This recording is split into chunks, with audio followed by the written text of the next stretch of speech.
Donc, je m'appelle Éric Gauthier, je suis maître de conférence à Sorbonne Université, spécialiste de littérature arabe contemporaine, et je suis le directeur adjoint de l'UFR d'arabe. Je vais parler maintenant de la licence d'arabe. Je vais diviser mon intervention en deux parties, licence première année et deuxième année d'abord, ensemble, et licence troisième année par la suite. La licence 1, première année donc d'un cursus de 3 ans, n'est pas destinée à des débutants en arabe. Tous les étudiants entrant en L1 ont déjà étudié cette langue au moins une année en DU, que l'on a présenté précédemment, et doivent au minimum maîtriser la lecture, l'écriture et les bases de la grammaire. Donc ceux qui ne remplissent pas ces conditions, même s'ils parlent couramment un dialecte algérien, tunisien, marocain, syrien, doivent s'inscrire en DU et non pas en licence, et faire donc une licence en 4 ans. Les étudiants qui s'inscrivent en L1 d'arabe à Sorbonne Université, c'est-à-dire vous, ont des profils variés. Nouveaux bacheliers issus des séries générales ou professionnelles, inscrits en L1, LLCE, monocursus. L1, LLCE, bicursus, master MAM par exemple. Étudiants issus du DU d'arabe. Étudiants de L2, bilicence, histoire arabe, etc.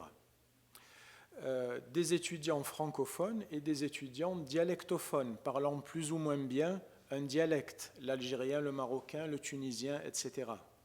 Des étudiants arabophones aussi ayant effectué tout ou partie de leurs études dans un pays arabe. Ce sont les profils les plus courants. Les enseignants doivent gérer ces différences et vous-même, vous allez devoir en tenir compte dans votre manière de travailler.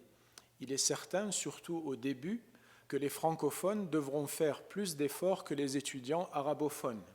Il faut accepter cette différence qui a tendance à s'estomper au fil du temps, à condition bien sûr que votre investissement soit suffisamment important et régulier.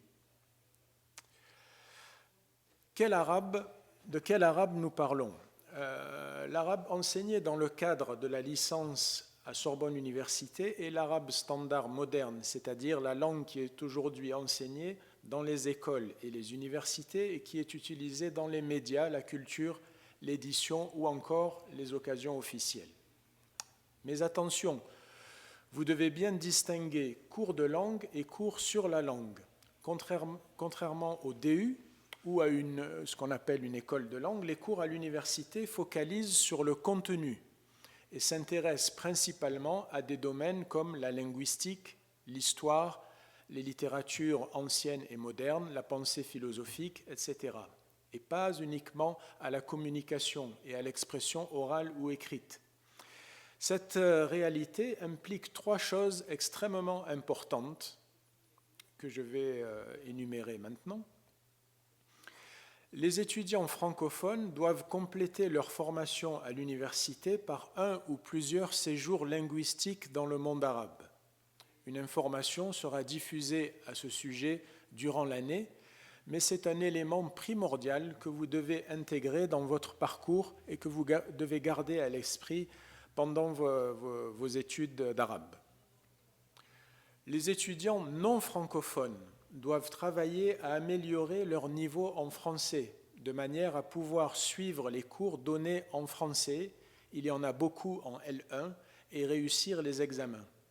La maîtrise de la langue nationale, le français, est absolument indispensable à la réussite à l'université.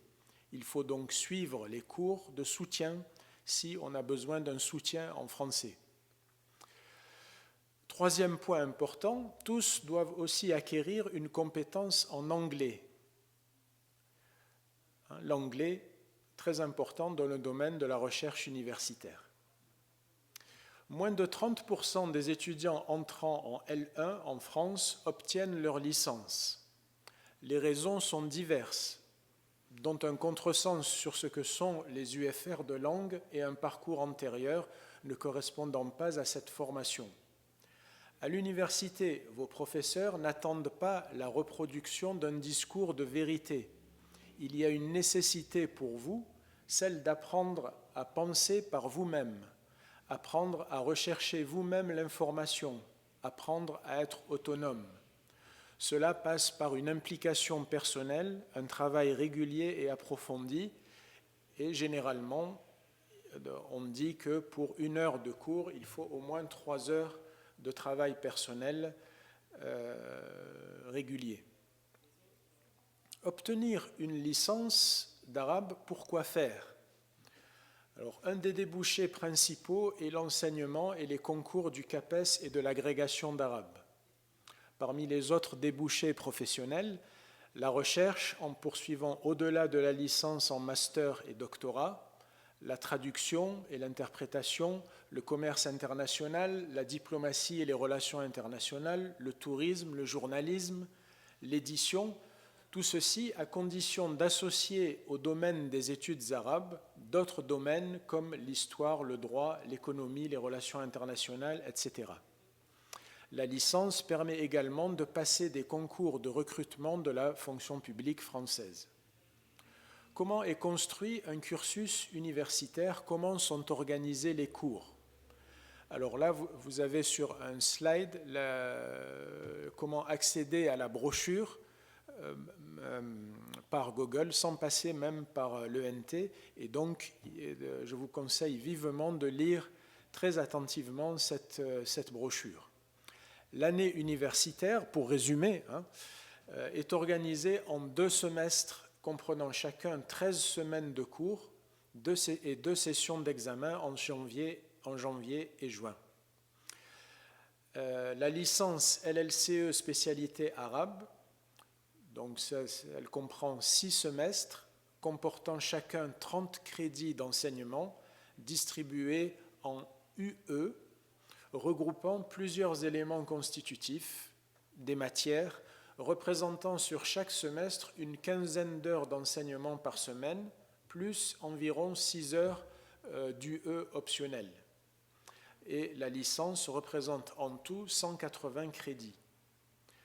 Donc voilà ce que je viens de dire pour la licence 1 et la licence 2, deuxième année. Alors, ce que je viens de dire reste valable pour la licence 3, mais je vais ajouter donc quelques éléments spécifiques à la 3e année, qui est une année diplômante. Donc maintenant, je vais parler de la licence 3, 3e année d'arabe. La 3e année de licence accueille généralement des nouveaux étudiants venus de l'extérieur qui se mêlent au groupe des anciens qui ont suivi les cursus en L1 et L2 à la Sorbonne.